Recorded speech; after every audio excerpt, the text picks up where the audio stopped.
దేవునికి మహిమ కలుగునుగాక.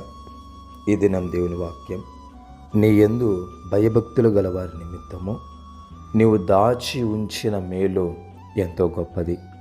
గమనించినట్లయితే కనుక దేవుడు సెలవిస్తున్నది ఏమనంటే, ఆయన యందు భయభక్తులు కలిగి ఉంటారు చూసారా, వారి నిమిత్తము అంటే వారి కొరకు దేవుడు ఒక గొప్ప మేలును దాచిపెట్టాడంట.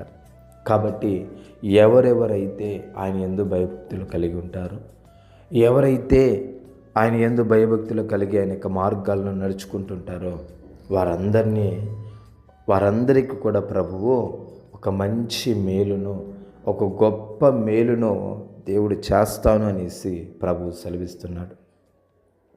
మనము మన జీవితంలో నా దేవుడు నా జీవితం మేలు చేయకూడదా? అయ్యో, ఇటువంటి పరిస్థితుల్లో ఉన్నానే, ఇన్ని కష్టాలలో, ఇన్ని ఇబ్బందులలో ఉన్నానే, నాకు దేవుడు మేలు చేయడంటే నీకు ఖచ్చితంగా మేలు చేస్తాడు. అందుకే నీకోసమే ప్రభు ఈ దినాన మాట్లాడుచున్నాడు. ఆయన యందు భయభక్తులు కలిగిన ఉండు, నిశ్చయముగా నీ జీవితంలో ప్రభువు మేలు చేస్తాడు.